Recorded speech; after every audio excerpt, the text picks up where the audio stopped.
അല്ലാഹുവേ ഞങ്ങൾക്കൊക്കെ ബർക്കത്ത് ചൊരിയണേ പടച്ചവനെ.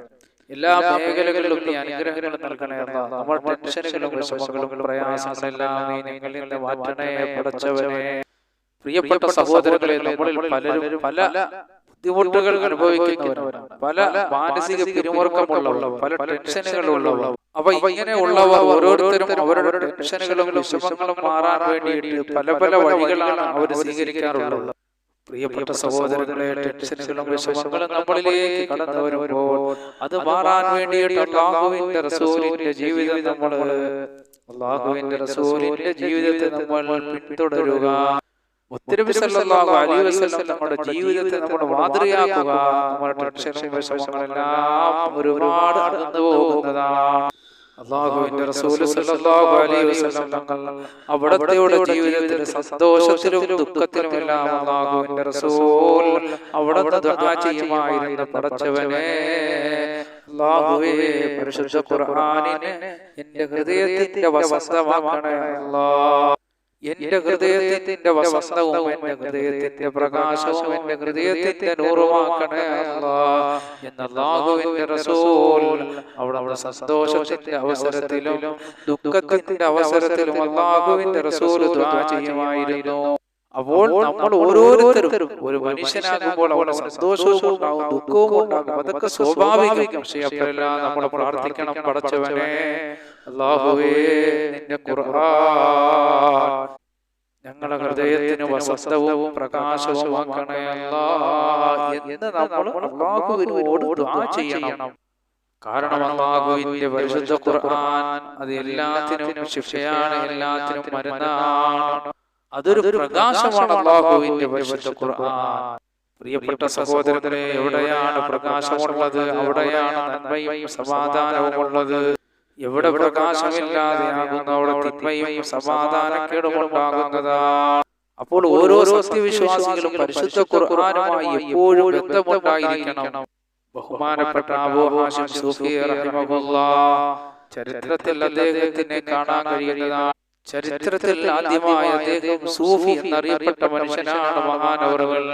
മഹാനവറുകൾ ഒരിക്കലൊരു യാത്ര ചെയ്യാനായി ഇറങ്ങുകയാണ്. അങ്ങനെ യാത്ര ചെയ്യാനായി കപ്പലിന്റെ അടുക്കൽ ചെന്നപ്പോൾ കപ്പലിൽ സീറ്റില്ല, ടിക്കറ്റ് ഇല്ല എന്നറിഞ്ഞു. അങ്ങനെ മഹാനവറുകൾ തിരിച്ചു നടന്നു. അങ്ങനെ മഹാനവറുകൾ തിരിച്ചു നടന്നപ്പോൾ ആ കപ്പലിനകത്ത് നിന്നൊരു ചെറുപ്പക്കാരൻ ആ മഹാനവറുകളെ വിളിക്കുകയാണ്. നിങ്ങൾക്ക് എന്തേ നിങ്ങൾ തിരിച്ചു പോകാൻ കാരണം? അപ്പോൾ പറഞ്ഞു, സീറ്റ് ഫുള്ളായി പോയി, ടിക്കറ്റ് ഇല്ല.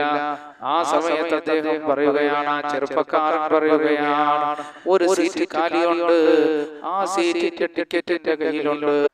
അതുകൊണ്ട് നിങ്ങൾ ഞങ്ങളോട് യാത്ര ചെയ്യൂ, നിങ്ങൾ ധൈര്യമായി കയറിക്കൊള്ളുക എന്ന് പറഞ്ഞുകൊണ്ട് ആ ചെറുപ്പക്കാരൻ അദ്ദേഹത്തിന് ടിക്കറ്റ് കൊടുക്കുകയാണ്.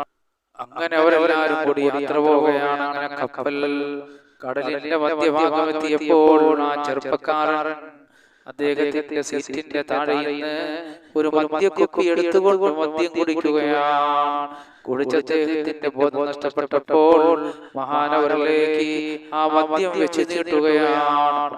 അപ്പോൾ മഹാനവറുകൾ പറഞ്ഞു, എനിക്കിത് വേണ്ട, ഞാനിത് കുടിക്കുകയില്ലെന്ന് മഹാനവറുകൾ പറയുകയാണ്.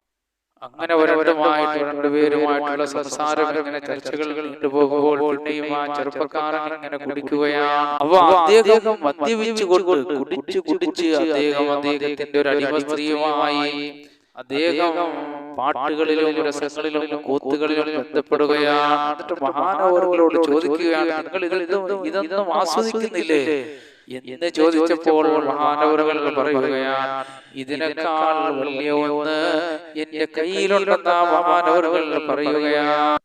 അങ്ങനെ ആ ചെറുപ്പക്കാരൻ മദ്യപിച്ചു. അദ്ദേഹത്തിന്റെ അടിമയുമായിട്ട് അദ്ദേഹം ഡാൻസും പാട്ടും കൂത്തും അദ്ദേഹത്തിന്റെ ആവശ്യമെല്ലാം കഴിഞ്ഞ് മദ്യം ഇറങ്ങിയപ്പോൾ അദ്ദേഹം ചോദിക്കുകയാണ് ഈ മഹാനവറുകളോട്.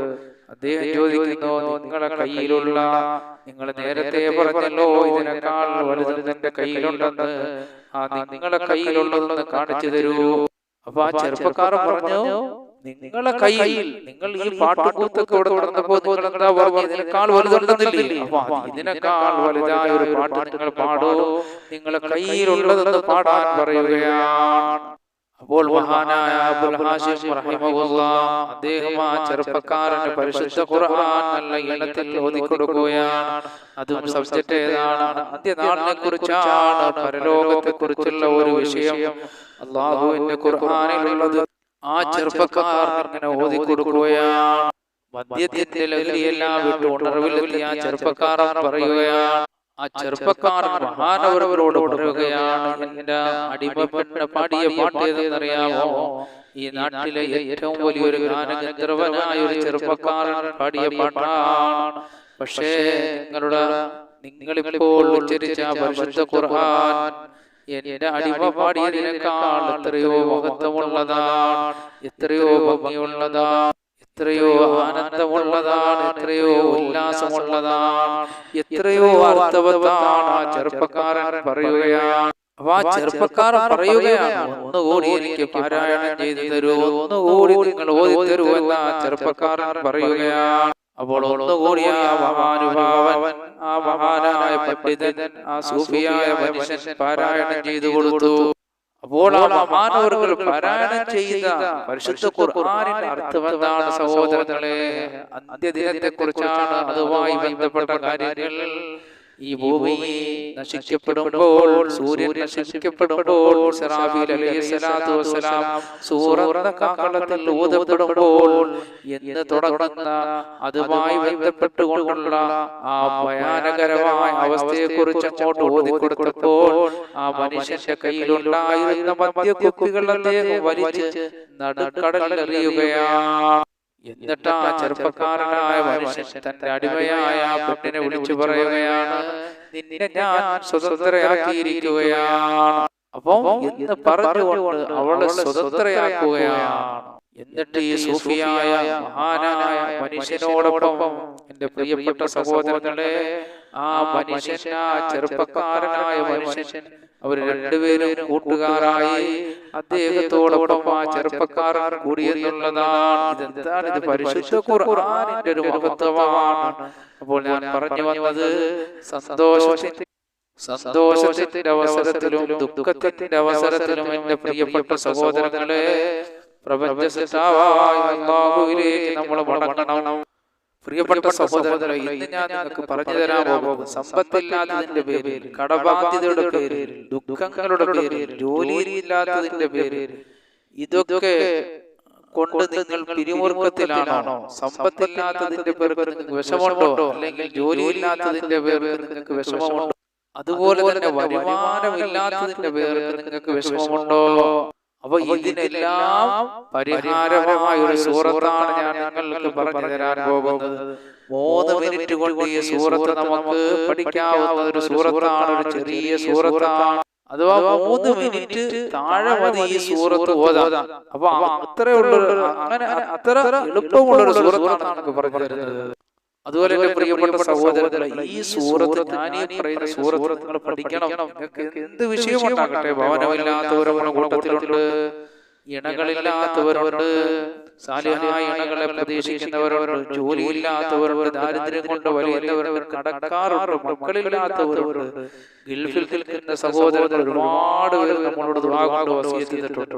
എന്റെ പ്രിയപ്പെട്ട സഹോദരങ്ങളെ, മഹാരഥന്മാർ പറഞ്ഞു തരുന്ന അമലുകൾ നിങ്ങൾ ചെയ്തു നോക്ക്. ഈ സൂറത്ത് നിങ്ങൾ പാരായണം ചെയ്ത് നോക്ക്. പണ്ഡിതന്മാർ പറഞ്ഞതുപോലെ കച്ചവടക്കാറുണ്ട്.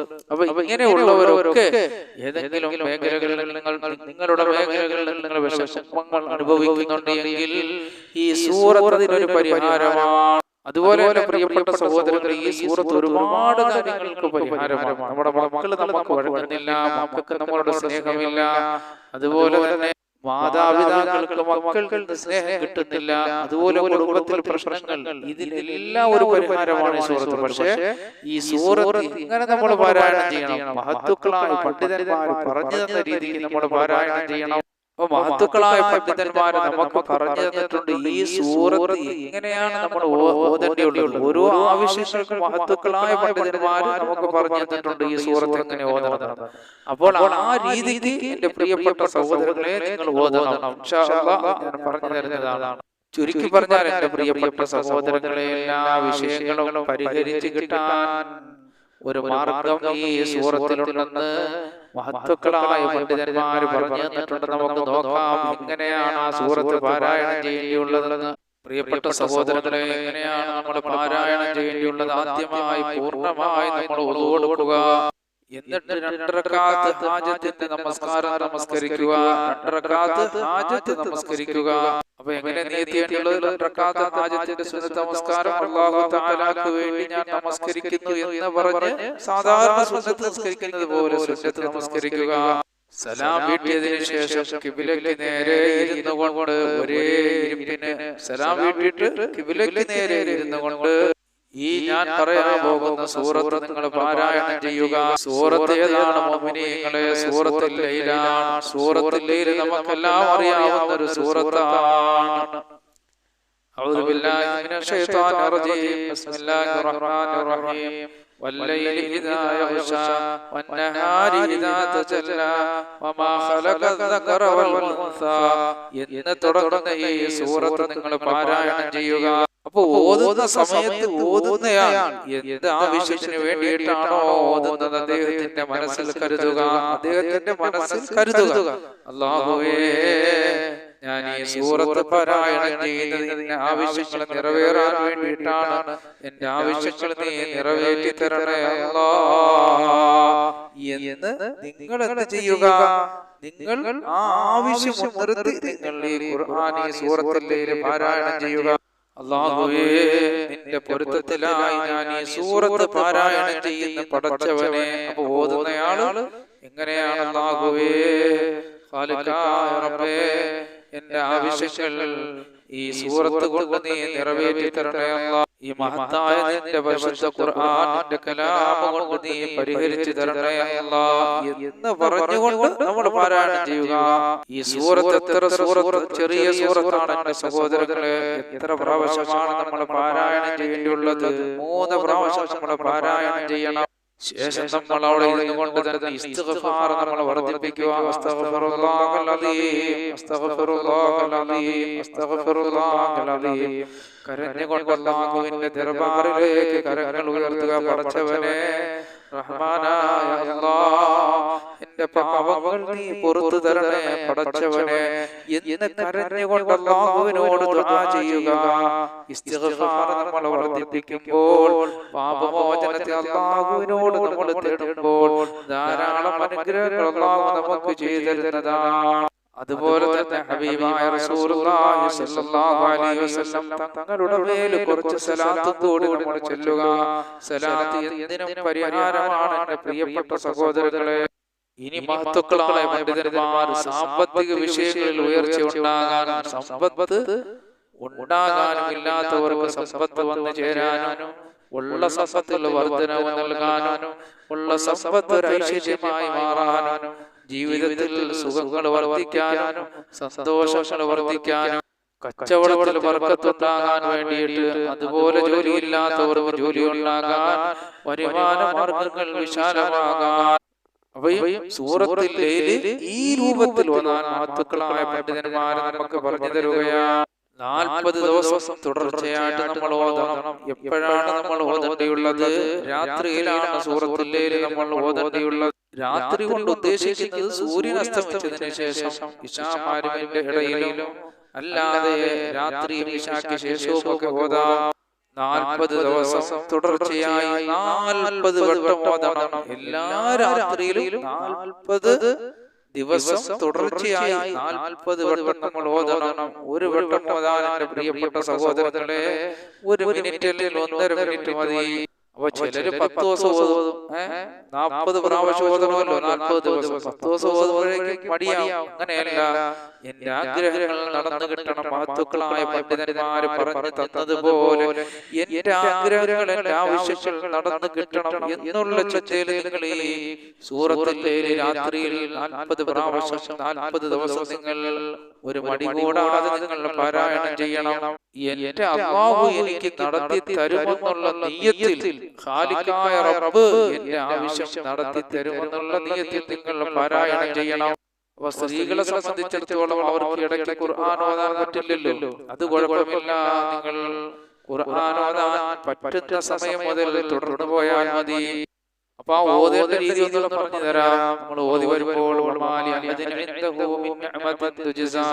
ഇത് അല്ലാഹു ചെയ്ത അനുഗ്രഹങ്ങളെ എടുത്തു പറയുന്നതാണ്. ഈ ഭാഗം എത്തുമ്പോൾ ആ ആയത്ത് 3 പ്രാവശ്യം നമ്മൾ പാരായണം ചെയ്യണം.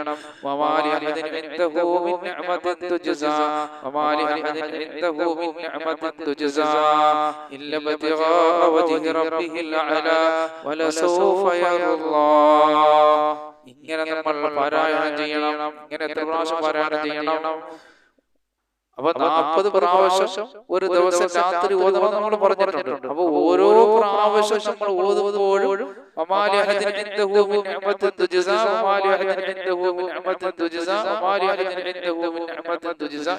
പ്രാവശ്യം ഓതി വേണം 40 പ്രാവശ്യം പൂർത്തീകരിക്കാൻ. മഹത്തുക്കളായ പണ്ഡിതന്മാര് പറയുന്നു, ചിലർ ഓതി തുടങ്ങുമ്പോൾ തന്നെ അല്ലാഹു അവർക്ക് ഫലം നൽകുന്നതാണ്. അപ്പൊ ചിലർക്ക് ഓതി തുടങ്ങുമ്പോൾ തന്നെ, ചിലർക്ക് പകുതിയാകുമ്പോൾ ഫലം കിട്ടുന്നതാണ്, ചിലർക്ക് പൂർത്തിയാകുമ്പോൾ ഫലം കിട്ടുന്നതാണ്. അപ്പൊ ഇത് പറഞ്ഞതിന്റെ പ്രിയപ്പെട്ട സഹോദരങ്ങളെ, സമ്പാദ്യത്തിൽ വർധനവുണ്ടാകാൻ, വരുമാന മാർഗങ്ങൾ അധികരിക്കാനുമാണ് ഈ രൂപം പറഞ്ഞത്. അതുപോലെ ജോലിയില്ലാത്തവർക്ക് ജോലി കിട്ടാനും ഒക്കെയാണ് ഈ രൂപം പറഞ്ഞത്. നമ്മൾ പറഞ്ഞിട്ടുണ്ടല്ലോ, കച്ചവടത്തിൽ ബർക്കത്തുണ്ടാകാൻ. ഇനി പറയാൻ പോകുന്നത് ഒരു കാര്യം പെട്ടെന്ന്, ഒരു ആവശ്യം പെട്ടെന്ന് പൂർത്തിയാകേണ്ടതുണ്ട്. അപ്പൊ ഇനി പറയാൻ പോകുന്നതിന്റെ പ്രിയപ്പെട്ട സഹോദരങ്ങളെ, നമ്മുടെ ആവശ്യങ്ങൾ പെട്ടെന്ന് നമുക്ക് പൂർത്തിയാകണം. എന്താവശ്യമാകട്ടെ, രോഗം മാറണം, മക്കളുടെ വിവാഹങ്ങൾ ശരിയാകണം, ഭവനം വേണം, ഒരാവശ്യം നമുക്ക് പെട്ടെന്ന് പൂർത്തിയാകണമെങ്കിൽ മഹത്തുക്കളായ പണ്ഡിതന്മാരെ നമുക്ക് പറഞ്ഞു തരുകയാണ്. 3 ദിവസം തുടർച്ചയായി 3 പ്രാവശ്യം നമ്മൾ ഇത് പാരായണം ചെയ്യണം ഇൻഷാ അല്ലാഹ്. അപ്പൊ നമ്മുടെ ആവശ്യം നിറവേറാൻ വേണ്ടിയിട്ട് 3 ദിവസം 3 പ്രാവശ്യം സൂറത്തുൽ ലൈൽ ഓതണം. സൂറത്ത് അതിന് തൊട്ടപ്പുറത്തെ സൂറത്താണ് സൂറത്ത് ശംസ്. നമ്മൾ പാരായണം ചെയ്യണം. വശംസി വദുഹാഹാ വൽ ഖമരി ഇദാ തലാഹാ. സൂറത്തുൽ ലൈൽ, സൂറത്ത് ശംസ് 3 ദിവസം തുടർച്ചയായിട്ട് 3 പ്രാവശ്യം നമ്മൾ അത് പാരായണം ചെയ്യണം. എന്നാൽ ഇൻഷാ അല്ലാഹ് അപ്പൊ നമ്മൾ 3 പ്രാവശ്യം ഓതണമെന്ന് പറഞ്ഞിട്ടുണ്ടല്ലോ. ഓരോ പ്രാവശ്യം നമ്മൾ ഓതുമ്പോഴും അപ്പോൾ നമ്മൾ സൂറത്ത് ശംസ്, സൂറത്തുൽ ലൈൽ 3 പ്രാവശ്യം ഓതുക. ഓരോ പ്രാവശ്യം നമ്മൾ ഓതി തീരുമ്പോഴും ഇങ്ങനെ നമ്മൾ ചൊല്ലുക ഈ ദിക്ർ. ബിസ്മില്ലാഹിർ റഹ്മാനിർ റഹീം. തബാറകല്ലാഹു റബ്ബുൽ ആലമീൻ. ലാ ഹൗല വലാ ഖുവത ഇല്ലാ ബില്ലാഹിൽ അലിയ്യിൽ അദീം. ഈ ദിക്ർ നമ്മൾ ചൊല്ലുക. ഒരു പ്രാവശ്യം നമ്മൾ ചൊല്ലുക ഇൻഷാ അല്ലാഹ്. ഇങ്ങനെ നമ്മൾ 3 ദിവസം തുടർച്ചയായി നമ്മൾ പാരായണം ചെയ്താൽ, ഇങ്ങനെ 3 ദിവസം 3 പ്രാവശ്യം സൂറത്തുൽ ശംസും സൂറത്തുൽ ലൈലും ഓരോ പ്രാവശ്യം ഓതി തീരുമ്പോഴും ഈ ദുആ നിങ്ങൾ പറഞ്ഞാൽ, മഹത്തുക്കളായ പണ്ഡിതന്മാർ പറയുന്നു, നിങ്ങൾ ആവശ്യങ്ങൾ അല്ലാഹു സുബ്ഹാനഹു വ തആല ഈ പരിശുദ്ധ ഖുർആനിന്റെ ബർക്കത്ത് കൊണ്ട് അല്ലാഹു സുബ്ഹാനഹു വ തആല പൂർത്തീകരിച്ചു തരുന്നതാണ്. അപ്പോൾ ഈ അമലുകൾ നിങ്ങൾ ചെയ്യുക. അല്ലാഹുവേ, കാരുണ്യവാനായ റബ്ബേ, ഞങ്ങളെ ഈ മജ്ലിസിൽ ബർക്കത്ത് ചൊരിയണേ അല്ലാഹ്. ഞങ്ങൾ ഒരുപാട് ആഗ്രഹങ്ങളുള്ളവരാണ്. ഞങ്ങളുടെ ബുദ്ധിമുട്ടുകളും പ്രയാസങ്ങളും കഷ്ടപ്പാടുകളും ദുരിതങ്ങളും വിഷമങ്ങളും പ്രയാസങ്ങളും വിഷമങ്ങളെല്ലാം നിന്റെ പരിശുദ്ധ ഖുർആൻ പാരായണം ചെയ്യുമ്പോൾ അതിന്റെ മഹത്വം കൊണ്ട് നീ മാറ്റണേ അല്ലാഹ്. പടച്ചവനെ, ഖാലിഖായ റഹ്മാനെ, ഞങ്ങൾ ഓതുന്ന പരിശുദ്ധ ഖുർആനുകളും അദ്കാറുകളും സലവാത്തുകളെല്ലാം ഞങ്ങൾ ഇരുലോക വിജയങ്ങളുടെ കൂട്ടത്തിലെത്താൻ ഒരു കാരണമാക്കണേ അല്ലാഹ്. അല്ലാഹു അവകളെ കൊണ്ട് ഞങ്ങളുടെ രോഗങ്ങൾ ശിവയാക്കണേ അല്ലാഹ്. ഞങ്ങൾക്ക് ആഫിയത്തുള്ള ദീർഘായുസ്സ് നൽകണേ അല്ലാഹ്. പടച്ചവനെ, ഇതിന്റെ എല്ലാവിധ ഞങ്ങൾ ഇന്ന് മരണപ്പെട്ടു പോടെ ഖബറുകളിൽ എത്തിക്കണേ അല്ലാഹ്. അവരുടെ ഖബറടങ്ങൾ നീ സ്വർഗീയ പൂങ്കാവനമാക്കണേ അല്ലാഹ്. ജീവിച്ചിരിക്കുന്ന ഞങ്ങൾക്ക് നീ ആഫിയത്തുള്ള ദീർഘായുസ്സ് നൽകണേ അല്ലാഹ്. അപകടങ്ങളിൽ നിന്നും അപകട മരണങ്ങൾ ഞങ്ങളെയും ഞങ്ങളുടെ മക്കളെയും ഞങ്ങളുടെ കുടുംബത്തെയും അല്ലാഹുവേ സകലതിനെയും നീ കാക്കണേ റഹ്മാനെ. ആകാശത്ത് നിറങ്ങുന്നതും ഭൂമിയിൽ നിന്ന് മുളയ്ക്കുന്നതുമായ സർവ്വ ആപത്തുകളെ തൊട്ട് നീ ഞങ്ങളെ രക്ഷപ്പെടുത്തണേ അല്ലാഹ്. പടച്ചവനെ, ഒരുപാട് പേര് ഞങ്ങളോട് പലവിധ കാര്യങ്ങൾ കൊണ്ട് ദുആ ചെയ്യാൻ വസിയത്ത് ചെയ്തിട്ടുണ്ട് റഹ്മാനെ. അവിടെ എല്ലാ ഹലാലായ മുറാദുകളും നീയാണ് റബ്ബേ അറിയുന്നവൻ. നീ സാധിപ്പിച്ചു കൊടുക്കണേ അല്ലാഹ്. ആഫിയത്തുള്ള ദീർഘായുസ്സ് ഞങ്ങൾക്ക് നൽകണേ അല്ലാഹ്. പടച്ചവനെ, അവർ ഏതൊരു ഉദ്ദേശത്തിന്റെ മേളിലാണോ ഞങ്ങളോട് ദുആ കൊണ്ട് വസിയത്ത് ചെയ്തിട്ടുള്ളത്, അവരുടെ ആവശ്യങ്ങൾ നീ നിറവേറ്റി കൊടുക്കണേ അല്ലാഹ്. അതിലൊരാളെ നീ നിരാശപ്പെടുത്തല്ലേ അല്ലാഹ്. അതിൽ രോഗികളുണ്ട് റഹ്മാനെ, നിയമങ്ങളിൽ കൊടുക്കപ്പെട്ടവരുണ്ട് അല്ലാഹ്, വിദേശ രാജ്യത്ത് നിൽക്കുന്നവരുണ്ട് റഹ്മാനെ. അങ്ങനെ ജീവിതത്തിന്റെ പല മേഖലകളിലുമുള്ളവർ ഞങ്ങളോട് ദുആ കൊണ്ട് വസിയത്ത് ചെയ്തിട്ടുണ്ട് റബ്ബേ. അവിടെ എല്ലാ ആഗ്രഹങ്ങളും നീ നിറവേറ്റി കൊടുക്കണേ അല്ലാഹ്. റബ്ബേ, ഞങ്ങൾ പലരും രോഗികളാണ് അല്ലാഹ്. ഞങ്ങളുടെ ശരീരങ്ങളിലുള്ള രോഗം ശിഫയാക്കണേ അല്ലാഹ്. മാരകമായ രോഗങ്ങളുടെ വൈറസുകൾ ഞങ്ങളുടെ ശരീരങ്ങളിൽ ഉണ്ടെങ്കിൽ അവകളെല്ലാം നീ ശിഫയാക്കണേ അല്ലാഹ്. മുത്തുനബി സല്ലല്ലാഹു അലൈഹി വസല്ലം തങ്ങളുടെ മേൽ ഞങ്ങൾ ചെല്ലുന്ന സലാത്തുകളുടെ ബറക്കത്ത് കൊണ്ട് അല്ലാഹുവേ, അതെല്ലാം ഞങ്ങളുടെ രോഗങ്ങൾ ശിഫയാകാൻ ഒരു കാരണമാക്കണേ അല്ലാഹ്. ആഫിയത്തുള്ള ദീർഘായുസ്സ് നീ ഞങ്ങൾക്ക് നൽകണേ അല്ലാഹ്. അപകടങ്ങളിൽ നിന്നും അപകട മരണങ്ങളിൽ നിന്നും ഞങ്ങളെ രക്ഷപ്പെടുത്തണേ തമ്പുരാനെ. അല്ലാഹുവേ, ഞങ്ങളെ രക്ഷപ്പെടുത്തണേ അല്ലാഹ്. ഞങ്ങളെ മജ്‌ലിസുകളിലെല്ലാം നീ ബർക്കത്ത് ചൊരിയണേ അല്ലാഹ്. പടച്ചവനെ റഹ്മാനായ റബ്ബേ, ഈ ഭൂമിയിൽ നീ ഞങ്ങൾക്ക് എന്തെല്ലാം നൽകിയിട്ടുണ്ടോ അതിലെല്ലാം നീ ബർക്കത്ത് ചൊരിയണേ അല്ലാഹ്. തന്ന ശരീരത്തിൽ ബർക്കത്ത് ചൊരിയണേ അല്ലാഹ്. തന്ന സന്താനങ്ങളിൽ ബർക്കത്ത് ചൊരിയണേ അല്ലാഹ്. എത്രയോ പേര് മക്കളില്ലാത്തവരുണ്ട് അല്ലാഹുവേ, അവർക്കെല്ലാം സാലിഹായ സന്താനങ്ങൾ നൽകണേ അല്ലാഹ്. സാലിഹീങ്ങളായ സന്താനങ്ങൾ നൽകണേ അല്ലാഹ്. സാലിഹീങ്ങളായ സന്താനങ്ങൾ നൽകണേ അല്ലാഹ്. പടച്ചവനെ ഖാലിഖായ റബ്ബേ, കരുണയുള്ള റഹ്മാനേ, ഞങ്ങളെ മക്കളെ സാലിഹീങ്ങളാക്കണേ അല്ലാഹ്. അവരുടെ എല്ലാ മേഖലകളിലും ബർക്കത്ത് ചൊരിയണേ അല്ലാഹ്. അവരുടെ വിദ്യാഭ്യാസ മേഖലകളിൽ പുരോഗതി നൽകണേ അല്ലാഹ്. അവരിൽ പലരും വിദേശ രാജ്യങ്ങളിലാണ് തമ്പുരാനെ. അവർക്കൊക്കെ നീ ആഫിയത്തുള്ള ദീർഘായുസ്സ് നൽകണേ തമ്പുരാനെ. അപകടങ്ങളിൽ നിന്ന് കാക്കണേ അല്ലാഹ്. ഒരുപാട് പ്രവാസികൾ ഞങ്ങളോട് ദുആ കൊണ്ട് വസിയത്ത് ചെയ്തിട്ടുണ്ട് റബ്ബേ. സന്തോഷത്തോടെ, സൗന്ദര്യത്തോടെ, സമ്പത്തോടെ യാത്ര ചെയ്യാൻ നീ അവർക്ക് ഭാഗ്യം നൽകണേ അല്ലാഹ്. അപകടങ്ങളിൽ നിന്ന് അവരെ കാക്കണേ അല്ലാഹ്. പടച്ചവനെ, നീ രക്ഷപ്പെടുത്തണേ അല്ലാഹ്. റബ്ബേ, ഞങ്ങളെ ദുആ നീ സ്വീകരിക്കണേ അല്ലാഹ്. പടച്ചവനെ, ദാരിദ്ര്യങ്ങളുള്ളവർ ഞങ്ങളുടെ കൂട്ടത്തിലുണ്ട് റബ്ബേ. സമ്പത്തിന്റെ വഴികൾ തുറന്നു കൊടുക്കണേ അല്ലാഹ്. സമ്പത്തിന്റെ വഴികൾ തുറന്നു കൊടുക്കണേ അല്ലാഹ്. റബ്ബേ, ഈ ഭൂമിയിൽ ജീവിക്കണമെങ്കിൽ സമ്പത്ത് വേണം അല്ലാഹുവേ. പടച്ചവനെ, ഞങ്ങളെ എല്ലാ ബുദ്ധിമുട്ടുകളും പ്രയാസങ്ങളും നീ മാറ്റിയിട്ട് സമ്പത്തിന്റെ വഴികൾ ഞങ്ങൾക്ക് തുറന്നു തരണേ അല്ലാഹ്. ഉള്ള സമ്പത്തിൽ വർദ്ധനവ് നൽകണേ അല്ലാഹ്. ആഫിയത്തുള്ള ദീർഘായുസ്സ് നൽകണേ അല്ലാഹ്. ദുനിയാവും ആഖിറവും കിട്ടുന്നവരുടെ കൂട്ടത്തിൽ ഞങ്ങളെ ഉൾപ്പെടുത്തണേ അല്ലാഹ്. റബ്ബനാ ആതിനാ ഫിദ്ദുനിയാ ഹസനതൻ വഫിൽ ആഖിറതി ഹസനതൻ വഖിനാ അദാബന്നാർ. ആമീൻ ബിറഹ്മതിക യാ അർഹമർ റഹീമീൻ. ബിഹഖി സല്ലല്ലാഹു അലാ മുഹമ്മദ് സല്ലല്ലാഹു അലൈഹി വസല്ലം. സല്ലല്ലാഹു അലാ മുഹമ്മദ് സല്ലല്ലാഹു അലൈഹി വസല്ലം. അല്ലാഹുമ്മ സല്ലി അലാ മുഹമ്മദ് യാ റബ്ബി സല്ലി അലൈഹി വസല്ലം.